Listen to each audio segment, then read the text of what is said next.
Hello, I'm the Angry Spork, taking issue with the X-Men story Golgotha. Previously, the team discovered two strange creatures that seemed to be causing oodles of psychic chaos across the planet, including one mistreated mutant gathering an army that was quickly defeated. Now the threat of Golgotha lies within or around the X-Mansion. Behold the exhilaration as our heroes call the Orkin Man.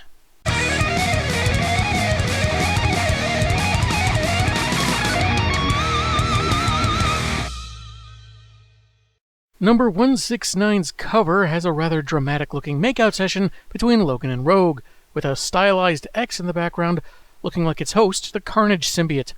Not sure what that's about, but moving on. While the students are all safely locked in their rooms, Frost explains to a voice recorder that the creatures they encountered were merely shells of a single entity, but they still retained some small consciousness. The actual Golgotha creature telepathically feeds on people's inner demons and mental instability in a given area for about 24 hours, causing them to behave erratically. After getting its fill, it sheds its skin, takes off for another locale, then repeats the cycle. Golgotha tried joining Weight Watchers, but unfortunately it did not help. The team searches for the real creature, which might actually be tiny while it's feeding. Bobby and Lorna go check the X-Jet, and no sooner do they get to the hangar does Drake say they've already looked and should go. Lorna points out this discrepancy, that they just now started talking about each taking a section, but Bobby insists they poked around and found nothing. Either one of them is being affected by the creature, or Polaris attained fourth wall awareness and noticed another case of choppy pacing in this story. She seems to vaguely remember searching the vessel, and Bobby thoughtlessly tells her to not scare him like that. She uses her powers to throw him a few feet, saying he disregarded her feelings about her mental health problems. She soon apologizes, he shrugs off her attack with a joke, and they leave, Bobby reasserting his certainty they searched the plane. Meanwhile, at the Contradiction. At 12 hours, halfway into their isolation, we see the growing alien creature sitting in a chair on the bridge of the ship. Look, he thinks he's people. In the sewers, Rogue and Gambit find Wolverine, who is convinced he's being stalked, and attacks Remy for thinking he's too old to be on the team. The Southern Belle absorbs some of his strength to calm him down, which LeBeau is insulted by. Not only does he think he doesn't need her to save him, even though he absolutely did, he claims their relationship only works because they can't touch each other. Otherwise, they'd get bored and she'd just be another one-night stand. Soon as I get my strength back, I'll hit him. Please, don't trouble yourself. Allow me. Rogue tries telling him this is the creature's influence, but Remy insists these are his own thoughts. He leaves, thinking the old Lech and the Maiden have always had a thing for each other. Jeez, who's been sending Gambit fan fiction with the author's self-indulgent ships again? I know, he's affected by Golgotha, even if he thinks this is the real him, but I don't recall ever reading anything that so much as mildly hinted at Logan being into Rogue or vice versa. Maybe this does have some fanship influence. Of course, Wolvie starts questioning if his attraction to Rogue is really crazy and doesn't care if it is. She calls him darling and they make out. And cue the subsequent draining of Wolverine's life force. I mean, there are definitely worse ways to go out, just saying. You know what happens when I touch somebody. You want to end up in the hospital? Maybe it's worth it, no? Psychic alien glutton or not, this feels like a very lateral relationship move on Rogue's part. They break it off when she notices the damage being done and gets a psychic call from Frost. Despite thinking herself immune to the creature's influence, she sees her reflection as elderly and opts for some amateur at-home plastic surgery. Havoc interrupts, but she sees him as Cyclops, becoming angry that he'll likely leave her for a younger woman. Then angrier after probing his mind to find thoughts of Polaris. Rogue arrives to snap Emma out of her delusion, but because of that kiss, Logan's personality becomes so briefly dominant she thinks she is Logan, and it seems to start dissipating when she fails to produce claws.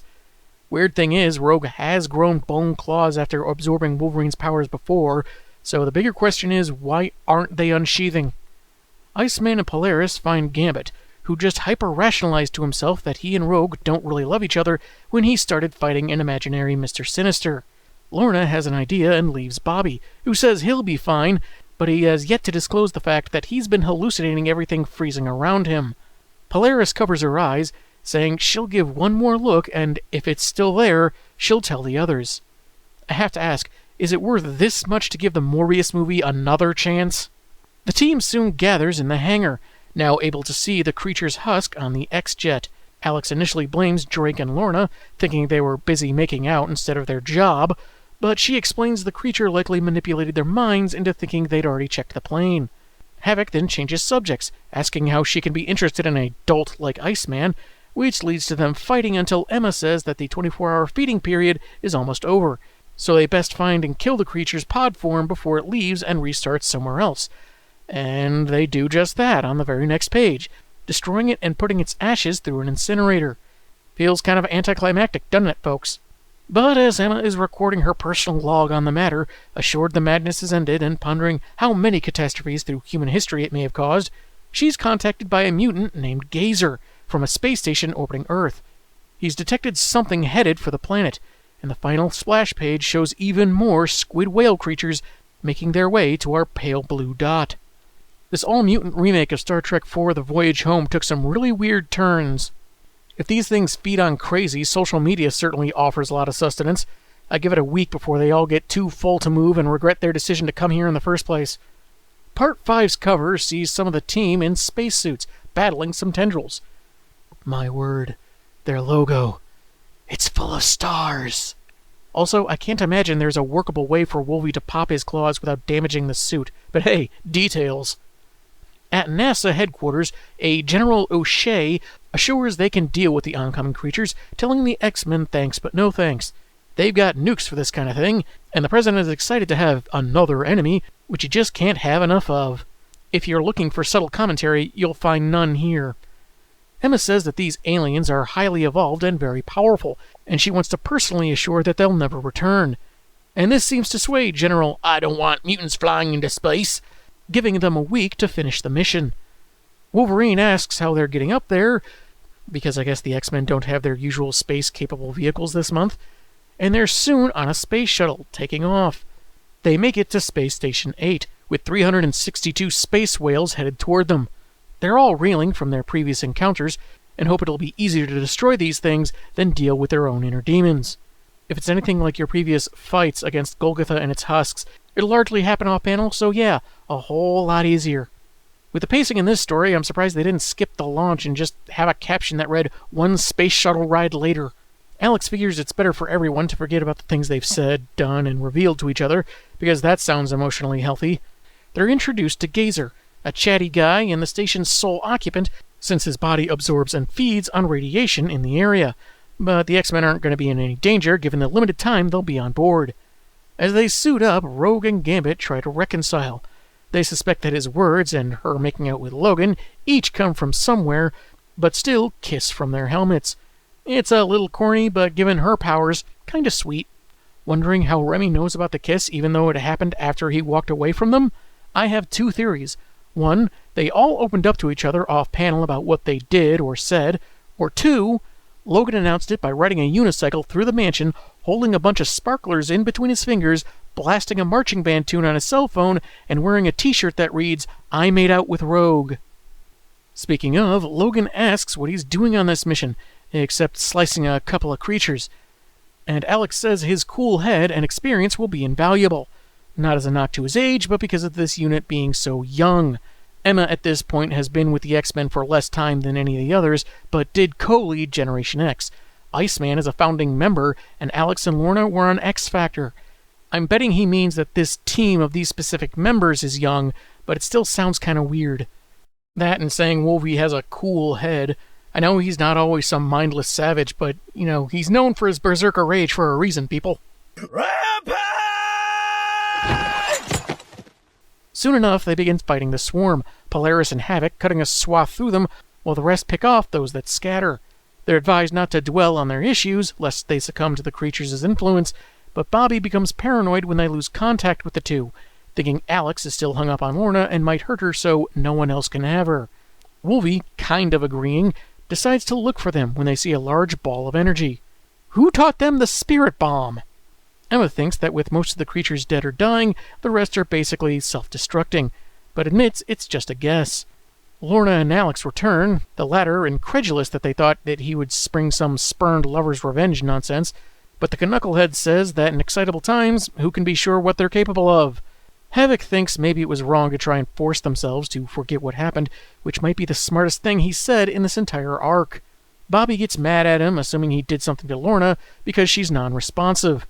Until she mentions something looked right at her, and she blasts one final creature that seemed to be reaching for them. Afterwards, she doesn't recall what was supposed to be looking at her. "Are we gonna hang around up here forever?" "We've got another 4 hours on these suit rentals. Seems like a waste of money to go back so soon. I call Rocket Pack tag." As they return to Earth, Emma reveals that the General helped them out of bigotry. She detected that he rather liked the idea that they might not survive this mission. O'Shea is on the phone with the President, trying to convince him that it might not be so bad if the world finds out the Earth was saved by mutants, so long as they spin it that the Commander-in-Chief took bold, decisive action. The comic ends on the team doing a dramatic walk away from the shuttle they've landed, as the Prez says he's got nothing against mutants personally, but doesn't want to make them out to be heroes. That was X-Men Golgotha, a story I didn't care for when I first read it, and it was among the comics I got rid of years back. It is better than I remember, but not by very much. It's perhaps an issue or two longer than necessary, possibly because it feels like 3 different stories mashed together. A mystery maybe involving the crucifixion of Christ, but not really, an alien monster making people cuckoo for crazy puffs, and disgruntled mutants killing people to make a statement among the chaos. It's not that these threads can't work together, but they just don't seem cohesive enough in execution. The killers are quickly defeated and Boy thoroughly ignored after his capture. In the end, it didn't feel like he really mattered at all. You could argue maybe the creature was supposed to have influenced events like Jesus' ordeal or any number of catastrophes throughout human history, but it feels like a tenuous connection that doesn't mean much beyond the coincidence of an old civilization calling the alien Golgotha because of the skull-shaped cave it lived in. It doesn't even feel like a commentary on Christ or organized religion, so why give it that name? For a transcript of this episode, write to, what was the point? In care of your local station. If it had caused madness and chaos over the centuries, where are its other husks? Why did it only get noticed now? Did it hibernate? There is a little social commentary, like governmental anti-mutant sentiment, and these rich dopes treating a mutant like less than human, but beyond motivating a rather unremarkable character, it doesn't feel like it does much of anything. I'm sure readers were waiting with bated breath to find out if Boy was the long-rumored, secret second cousin once removed of Nightcrawler's old college roommate Gunther. It didn't help when it would just jump to the aftermath of a fight or a tense scene. Not that every detail needs to be shown, but 1 minute the X-Men are fighting a squid husk, the next they're hauling it away. Need to find that allegedly small pod that houses the actual threat? Already did, now it's dead. Really choppy pacing. Most of the characters felt on point, or at the very least close enough, but Havoc and Iceman seemed terribly unlikable, and I don't think that was all the squid whales screwing with their minds. I don't know why Alex is behaving like this angry jerk that thinks being by the book means barking orders and looking grouchy all the time. Weird, since didn't he lead X-Force? Maybe it's because he's leading people he's less familiar with, or it has something to do with his breakup with Lorna, but that's on him and makes him an even bigger jerk for taking it out on others. Iceman has 1 or 2 genuinely funny lines, but is heartless for mocking a dead guy that didn't make the cut in the X-Men. And that weird remark about 3 kinds of mutants felt just as dismissive of the tragedy. Though, to his credit, Iceman does seem to care about Polaris and even defends Havoc's use of the word crazy. The demons stirred up in the X-Men mostly make sense. Gambit uncertain of his relationship with Rogue, Emma fearing Cyclops will stray as she ages, the drama triangle with Lorna. The one that seems most tenuous to me is Logan's feelings for Rogue. It's not something that ever seemed hinted at before, and beyond just finding her attractive, which, yeah, she absolutely is, I don't see any basis for, but I guess, evil alien creature screwing with his noodle and all. Then again, Marvel had Storm marry Black Panther, and after they broke up, she later dated Wolverine, and those pairings don't make any sense to me either. Maybe it all comes down to someone's excuse that she's hot, end of story. Rogue appeared to be largely unaffected by the creature's manipulations. She was pretty consistent in talking people down, giving them the benefit of the doubt, and only resorting to force as a means of genuine defense. However, the story seems to imply that mental health problems leaves one more immune to the creature, hence why Lorna needed to double-check she saw the husk on the plane.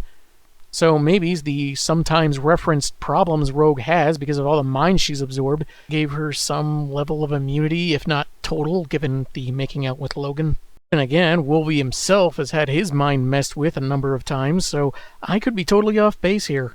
Given it's stated here there are mutants in the mansion while the creature is feeding on their craziness, we don't see how they're affected. But hey, it's not like they could hurt themselves while isolated and locked in their rooms, right? And since the rich folk didn't seem at all affected, it just makes Golgotha's effects all the more inconsistent among characters.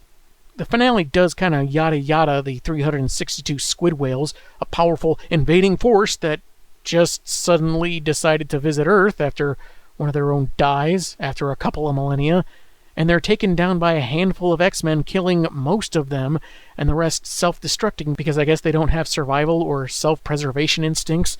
Maybe it would have been better if Emma had managed to find, like, a lead creature, one that the others would instinctively follow, and she telepathically influences them all to leave the galaxy and never return. The art was fine, but there's some quality to LaRocca's art that I'm just not fond of. I can't say what, but I also don't think it's bad, just not my preference, even if the characters don't have any big problems in their designs, though the backgrounds and effects are done really well. For example, Iceman's translucent appearance. It gives a really realistic look at how someone made of ice might appear. And while I don't really have strong feelings about that one way or the other, I could kinda see how it might not be everyone's cup of tea. And there were some moments with heavy shadowing, I guess intended to create a spooky horror movie vibe, but I didn't really get that except where Boy's Army was concerned. The premise has potential, but the final product ends up being a bit too long, with some stuff that doesn't feel like it adds much to the main story. The tone can be inconsistent, and while it reads like it wants to mean something, it doesn't clarify what that meaning is supposed to be. I can't exactly give it a high recommendation. I'm the Angry Spork, and man, have I got issues.